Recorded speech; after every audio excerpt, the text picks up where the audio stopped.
दोस्तों, पति और पत्नी का जो रिश्ता होता है वह रिश्ता टोटली विश्वास की डोर पर टिका होता है। लेकिन जिस दिन से विश्वास की डोर टूटती है उसी दिन से पति और पत्नी के बीच कलह होना शुरू हो जाता है। लेकिन उसी एक कलह की वजह से उनका हंसता खेलता परिवार तक तबाह होता है। आज के घटना में सेम कुछ ऐसे होता है।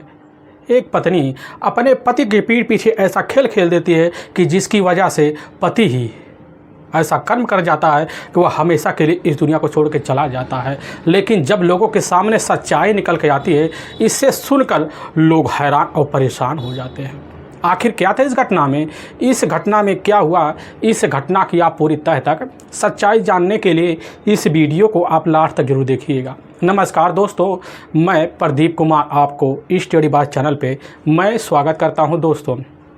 दोस्तों, आज की यह जो सच्ची घटना है, यह घटना सुनाने से पहले मैं आपसे छोटा सा रिक्वेस्ट करना चाहता हूं, क्योंकि आप अगर इस चैनल पर नए हो, पहली बार हो, तो एक बार जाकर अपने इन्हीं प्यारे हाथों से आप इस चैनल को सब्सक्राइब जरूर कर दीजिएगा और साथ में अपना नाम अपना पता एक बार कमेंट बॉक्स में ज़रूर डाल दीजिएगा, ताकि आपका नाम कल के वीडियो में हम जरूर ले सके।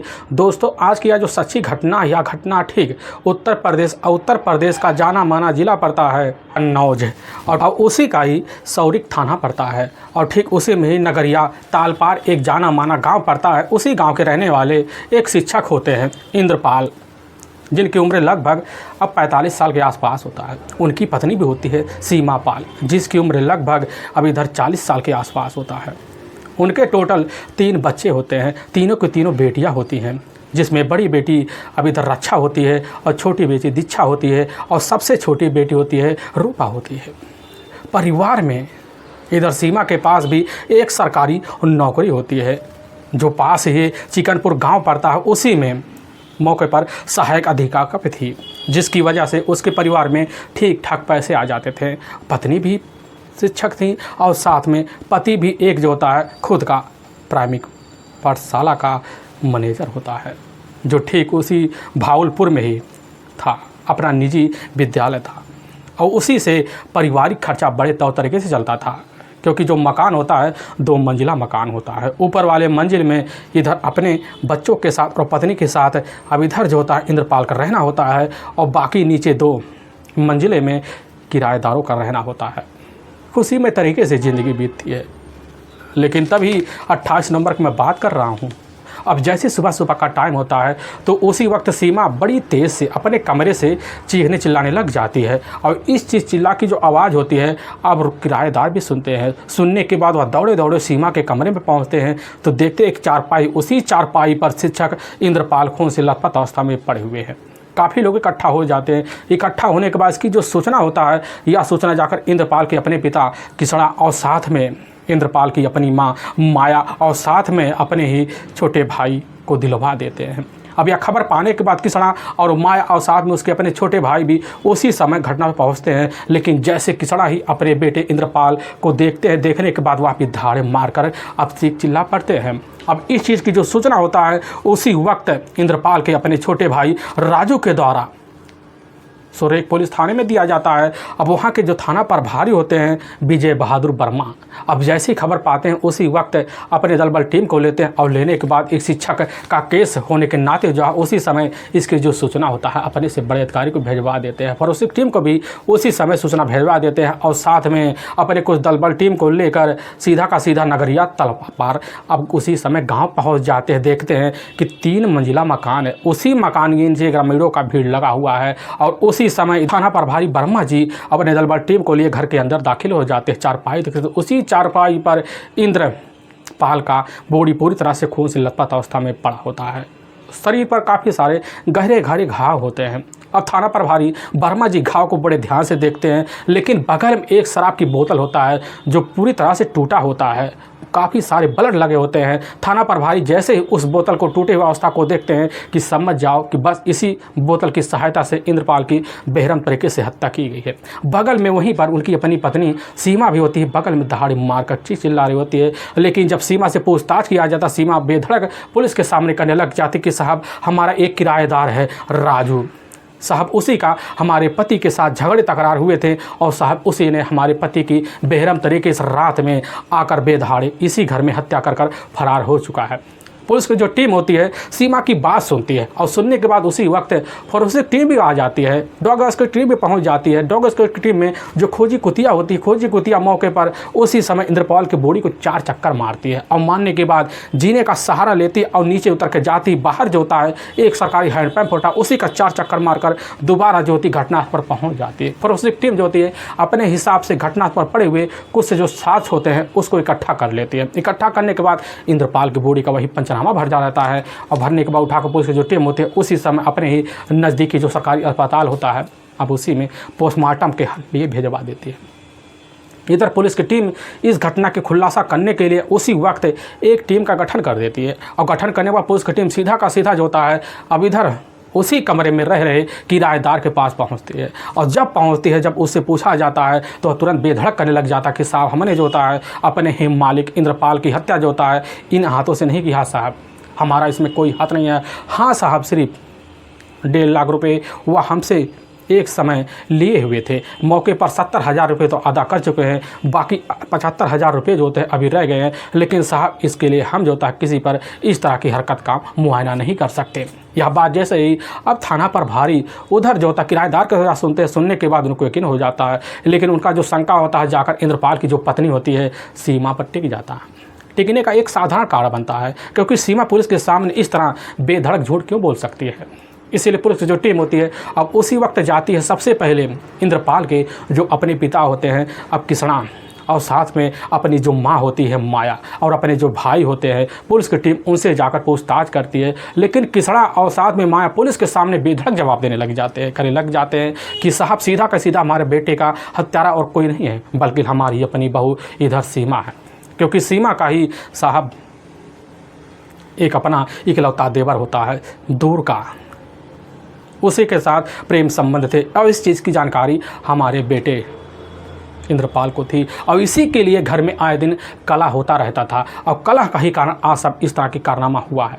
पुलिस की टीम जैसे ही इस तरह की बात सुनती है उसी वक्त सीधा का सीधा जो शंका होता अब सीमा पर नहीं डालना चाहती थी। इसके लिए पुलिस की जो टीम होती है किसरा से कैसे न तैसे कर सीधा का सीधा सीमा का मोबाइल नंबर लेती है और लेने के बाद उसके मोबाइल नंबर का पूरा CDR डिटेल निकाल लेती है पुलिस की टीम और CDR डिटेल में साफ साफ नंबर 2 निकल के आ जाते हैं।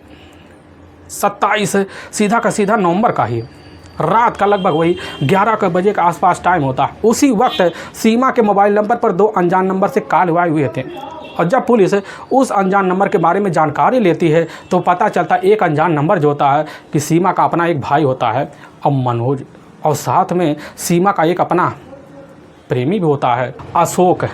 पुलिस की टीम के सामने जैसे 2 नंबर के बारे में जानकारी मिलती है और पुलिस का जो शंका होता है सीधा का सीधा मनोज पाल और साथ में अशोक के ऊपर टिक जाता है और टिकने का कारण पूरा का पूरा किसना पुलिस के सामने बयान कर चुके होते हैं। इसीलिए पुलिस की जो टीम होती है उसी वक्त सबसे पहले सीमा के पास जाती है और सीमा जैसे पुलिस को देखती है थर थर कांपना शुरू कर देती है। पुलिस की टीम उसको धर दबोचती लेकर थाने पहुंच जाती है और लेकिन जैसे पूछताछ शुरू कर देती है सीमा कोई ऐसी सादर मुजरिम थी नहीं जो पुलिस के सामने अब ज़्यादा देर अब टिक सके। लेकिन पुलिस के सामने अपने पति इंद्रपाल की हत्या की जो सच्चाई सामने रखते हैं इससे सुनने के बाद लोग सोचने पर भी मजबूर हो जाते हैं और साथ में परेशान भी हो जाते हैं। असल में इंद्रपाल जो होता है अपने इलाके का एक जाना माना बहुत ही पुराना शिक्षक होता है। शिक्षक होने के नाते उसके जो पहचान होती है बड़े बड़े रिश्तेदारों में और बड़े बड़े नेताओं के साथ होता है और नेताओं के साथ होने की वजह से उसकी शादी के जो सिलसिले होते हैं उस समय चल पड़ते हैं साल 2001 में। तभी फर्रुखाबाद में ही एक गदराना जाना माना इलाका पड़ता है। उसी इलाके के रहने वाले अब सरयू प्रसाद होते हैं, उन्हीं की अपनी बेटी होती है सुधा जो देखने में काफ़ी खूबसूरत होती है।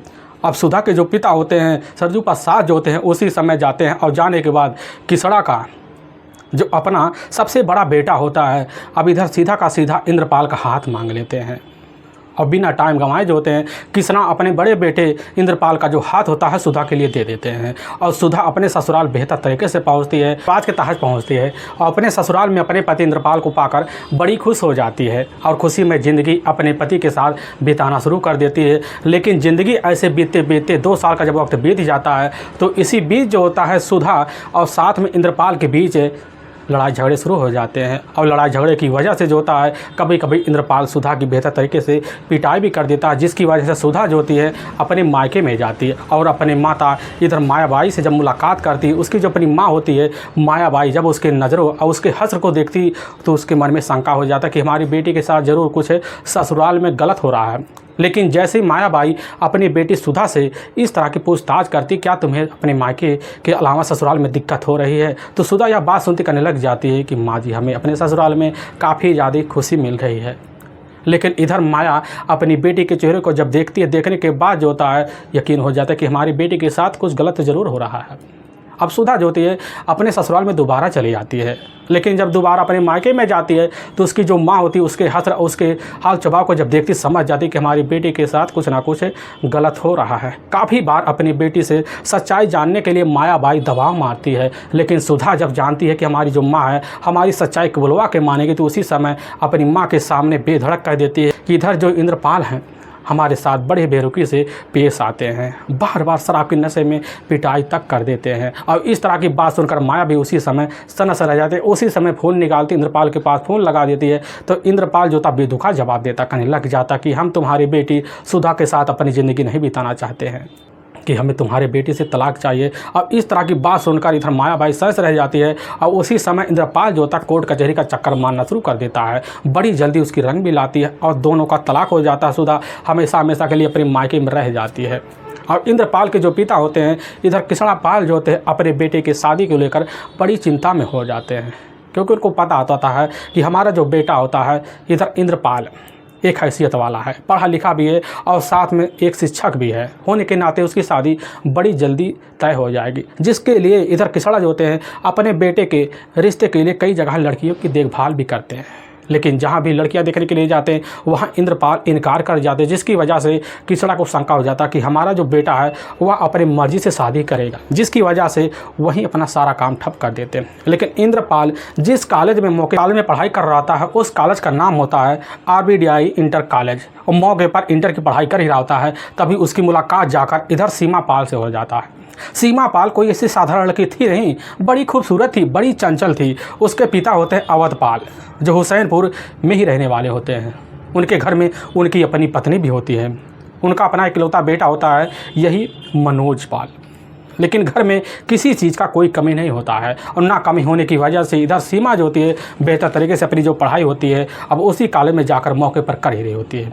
और तभी इंद्रपाल की जब मुलाकात सीमा से हो जाता है, सीमा की खूबसूरती को देखता है तो इंद्रपाल एक ही नज़र में दीवाना हो जाता है और उसी दिन से चाहने के लिए सीमा के इर्द गिर्द मटरना शुरू कर देता है। दोनों हमउम्र होते हैं, हमउम्र के नाते दोनों की जान पहचान बड़ी जल्दी बन जाती है और बनने की वजह से इधर इंद्रपाल चाहता था कि अपने प्यार का इजहार कैसे किया जाए, आखिर वह समय कब मिल पाएगा, काफ़ी कोशिश करता है। तभी एक दिन जैसे दोपहर का लंच का टाइम होता उसी वक्त देखता है कि सीमा इस समय जो होता पार्क में गई हुई बैठी हुई है, तो इंद्रपाल जाता वहीं पीछे खड़ा हो जाता है। लेकिन जैसे सीमा की नज़र पीछे पड़ती तो चौंक सी जाती है और हड़बड़ाकर कहने लग जाती है, बताओ क्या बात है, किस लिए हमारे पीछा बार बार करते हो। लेकिन वहीं पर बेजोड़ तरीके से इंद्रपाल अपने प्यार का इजहार कर देता। इजहार करने की वजह से सीमा जो होती है उसी वक्त मुस्कुरा पड़ती, कहने लग जाती कि आखिर बता सकते हो कि शादी के बाद हमारी ज़िंदगी कैसे बिताओगे।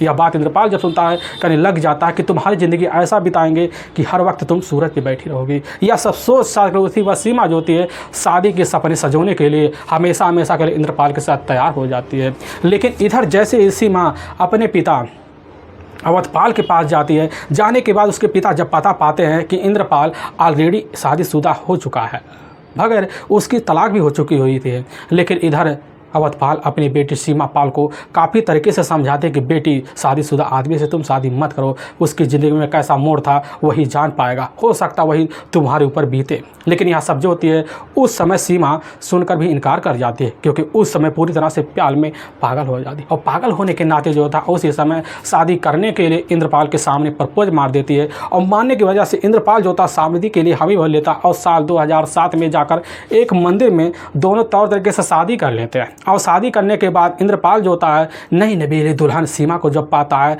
और पाने के बाद सीधा का सीधा जो होता है इधर अपने ही गांव नगरिया तालपार चलाता है, क्योंकि वहाँ उसका अपना खुद का बना हुए हाथों से 2 मंजिला मकान होता है। ऊपर वाले मकान में अकेले मौके पर रहा करता था, क्योंकि उसको जो अपने पिता होते, माता होते, अपने भाई होते मौके पर गांव में ठिकाना बनाए हुए थे। अकेले होने के नाते वहाँ लेकर जब पहुँचता है, पहुँचने की वजह से खूबसूरत तरीके से सीमा को अपने साथ रख लेता है। लेकिन कुछ महीने जब बीतते हैं, बीतने के बाद जो होता है किसड़ा और माया जो होते हैं अपने घर की बहू जो होता है अब सीमा को स्वीकार कर लेते हैं। बड़े जल्दी सीमा को सास ससुर और साथ में देवर का प्यार मिलने लग जाता है। ऐसे जब मिलने लग जाता है तो वक्त बीतने लग जाता है। वक्त बीतने के साथ जो होता है सीमा के जो अपने ख्वाब होते हैं बढ़ने शुरू हो जाते हैं, और जब बढ़ने लग जाते हैं इसी बीच 30 साल के अंदर जो होता है सीमा टोटल 2 बेटियों की माँ बन जाती है, दीक्षा और प्रतीक्षा। इधर जो होता सीमा अब नहीं चाहती थी कि हमारे पति के ऊपर सिर्फ घर की जिम्मेदारी पड़े। सीमा पढ़ी लिखी होती है, पढ़ी लिखी होने के नाते जो होता है वह बीए कर सीधा का सीधा बीएड का कोर्स करना शुरू करते थे। लेकिन कुछ सालों के अंदर जब पढ़ाई पूरी कर लेती है तो उसी वक्त जो होता है मौके पर शिक्षक भर्ती निकला हुआ था, बड़ी जल्दी दाखिला मार देती है और उसकी दाखिला बड़ी जल्दी रंग लाती है। और उसका चयन जो होता है जाकर सीधा का सीधा इधर चिकनपुर जो गांव होता है उसी गांव में एक सहायक अधिकारी के रूप में हो जाता है। और घर में नौकरी होने के नाते जो होता है सीमा का परिवार बड़ा खुश हो जाता है, और खुश होने की वजह से सीमा के अपने मायकों में भी बुलावा आ जाता है। उसका जो अपना भाई होता है इधर मनोज का भी अपने बहन से मिलना जुलना हो जाता है। सीमा को एहसास हो जाता है कि हमारे मायके वाले अब हमसे पूरी तरह से खुश हैं, और अपने मायके वालों के साथ हार बटाना भी शुरू कर देती है। लेकिन इसी बीच जो होता है मनोज की मौके पर शादी तय हो जाती है। इंद्रपाल जो होता है शादी में सहयोग भरपूर तरीके से कर देता है। आधा से ज़्यादा सहायता इधर इंद्रपाल ही करता है, जिसकी वजह से अब इधर इंद्रपाल का अपने ससुराल में आना जाना बन जाता है। आने जाने की वजह से दोनों को मान सम्मान मिलने लग जाता है। लेकिन इसी बीच अब इंद्रपाल जो होता है अपने ही बलबूते जो होता है सीधा का सीधा जाकर जो भावलपुर पड़ता है उसी गांव में जाकर एक अपना खुद का विद्यालय खोल लेता है। और खोलने के नाते उस एरिया में इंद्रपाल को काफ़ी मान सम्मान मिलने लग जाता है, और उसके घर में ठीक ठाक पैसे आने लग जाते हैं, और वह मकान जो होता है आलीशान में तब्दील हो जाता है, और उस इलाके में इंद्रपाल को काफ़ी जान पहचान बन जाती है। लेकिन इसी बीच इंद्रपाल का जब अपने ससुराल में आना जाना हो जाता है तो मनोज की अपनी पत्नी होती है सूखा, देखने में काफ़ी खूबसूरत होती है। इंद्रपाल की अपनी सरहद होने के नाते इंद्रपाल को जो होता है सूखा से हंसी ठिठोले चला करते थे।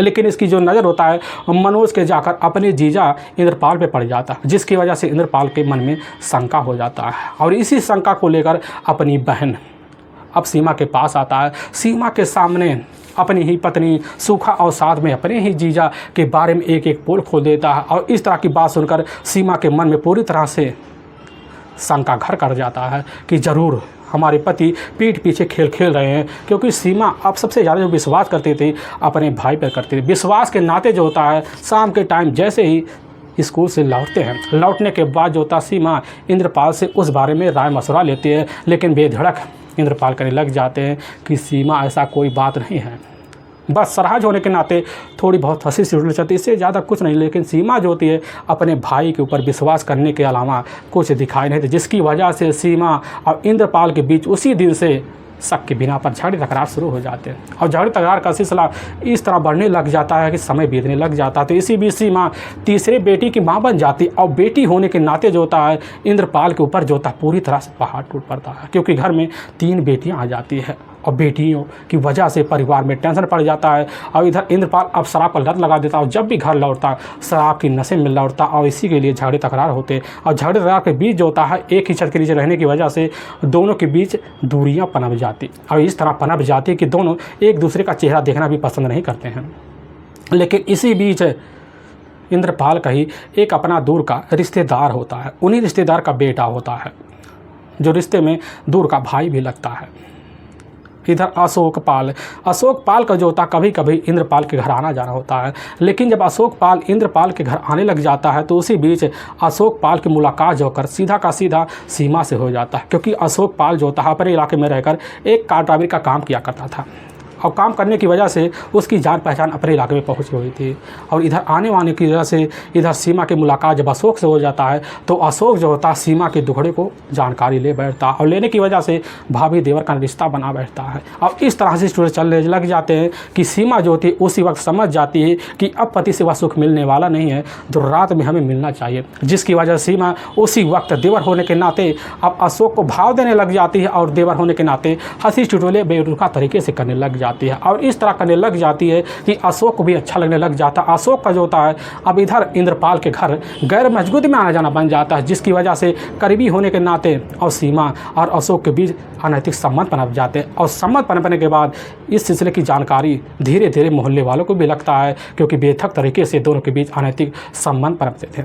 और इस चीज़ की खबर जाकर इंद्रपाल को लग जाता। इंद्रपाल जब खबर पाता है, पाने के बाद अपनी पत्नी का बेहतर तरीके से शराब के नशे में पिटाई कर देता है। इसकी वजह से कुछ दिन जो होता है अशोक और सीमा के बीच जो दूरियां होती है वह पनप जाती है। पनपने के बाद शांत रहती है, लेकिन जैसे 4 दिन मामला दिखता शांत हो गया तो सीमा फ़ायदा भरपूर उठाती है और रिश्तों को अंजाम बेधड़क देने लग जाती है। दोबारा इंद्रपाल को खबर लगता है। इंद्रपाल शराब के नशे में घर लौटता, अपनी पत्नी सीमा का पिटाई कर देता और सीमा उसी समय ठान लेती है कि अब इस घर में हमें अपना ठिकाना नहीं बनाना, जिसकी वजह से अपने तीनों बेटियों को अपने साथ लेती है और ले जाकर किसड़ा के घर पर छोड़ देती है और वहीं से 9 तो 11 हो जाती है। और लेकिन जैसे शाम के टाइम इंद्रपाल को जानकारी लगता हमारी पत्नी घर की दहलीज पार कर अशोक के साथ 9 तो 11 हो चुकी है, तो उसी वक्त जो होता है इंद्रपाल अपने कुछ सहयोगी को साथ लेता थाने में जाता है। सीधा का सीधा अशोक के ऊपर अपनी पत्नी इधर सीमा का पर मुकदमा दर्ज करवा देता है। पुलिस की टीम काफ़ी तलाशी करती है। लगभग 3 दिन बाद जो होता है सीमा को अपने एक रिश्तेदार के यहाँ से धर दबोचा पुलिस की टीम जब सामने पेश कर देती है। करने के बाद जो होता है इंद्रपाल खबर पाता है, पहले 1-2 बार बातूनी करता है। बातूनी करने के बाद जो होता है अपने घर में लेकर बच्चों के नाते अपनी पत्नी का ठिकाना तो बनवा देता है, लेकिन दोनों की जो दूरियां होती घर में रहती हैं। कुछ दिन मामला शांत रहता है, दोनों के बीच कोई भी बात नहीं हो पाता है। लेकिन जब कभी भी अपने घर लौटता, घर लौटने के बाद अशोक का नाम लेकर कभी कभी इंद्रपाल पत्नी का पिटाई जरूर कर देता। और इधर दोनों का चोरी छुपे मिलना जुलना भी जारी हो जाता। चोरी छुपे का सिलसिला जब चलने लग जाता है, चलने की वजह से इधर दोबारा खबर इंद्रपाल को लगता है। जब खबर पाता है तो बेधड़क पिटाई सीमा का करना शुरू कर देता है। अब सीमा उसी दिन खतरनाक फैसला लेती कि अब हमें अपनी ज़िंदगी में अपने पति का चेहरा तो नहीं देखना है। और उसी वक्त जो होता है अशोक के सामने जाकर अपने दिल की बात रख देती है और रखने की वजह से अशोक जो होता है हमेशा हमेशा को इंद्रपाल को अपने रास्ते से हटाने के लिए प्लान बनाना शुरू करा देता है।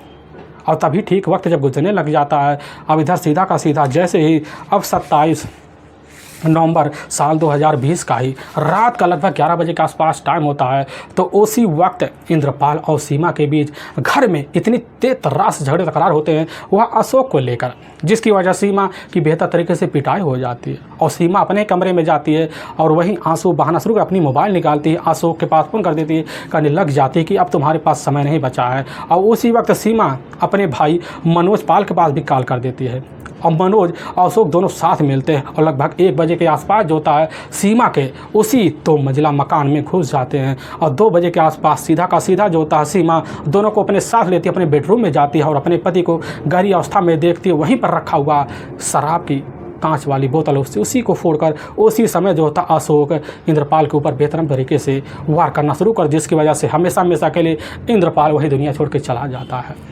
और वहाँ से दोनों को उसी समय सीमा फरार कर देती है, लेकिन थोड़ी देर बाद वहाँ दहाड़े मारकर नाटक की अवस्था में चीख चिल्लाना शुरू कर देती है। लेकिन वाकई में दोस्तों पुलिस के सामने जब यह सच्चाई सीधा का सीमा के तहरीर पाती, पुलिस की जो टीम होती उसी वक्त जाती है सीधा का सीधा अशोक पाल और इधर मनोज पाल को अपने कस्टडी में बड़ी जल्दी से अपने इलाके से धर दबोचती है और लेकर सीमा के सामने पहुंचती है। लेकिन तीनों अपनी जुल्म में कबूल करने की वजह से तीनों को ले जाते वहाँ के न्यायालय में पेश कर देते हैं और न्यायालय में तीनों के ऊपर काफ़ी गंभीर धारा मुकदमा दर्ज करवा दिया जाता है। दोनों अपनी ज़िंदगी जीने के लिए पूरी तरह से खुली ज़िंदगी अब बेबस हो जाते हैं, वह भी एक जेल के अंदर। दोस्तों हमें इस घटना को सुनाने का जो उद्देश्य है किसी के दिल को ठेस पहुंचाना नहीं, बल्कि आपको यह बताना है कि आप जहां भी रहे आप सावधान और सतर्क जरूर रहे। दोस्तों हमारे कुछ ऐसे व्यूअर हैं जो हमारी वीडियो को लगातार वॉच करते हैं, जिसमें दीपक कुमार ठाकुर मध्य प्रदेश उज्जैन के रहने वाले हैं और राजकुमार वर्मा जो उत्तर प्रदेश आजमगढ़ के रहने वाले हैं। इधर राजू सिंह जो इधर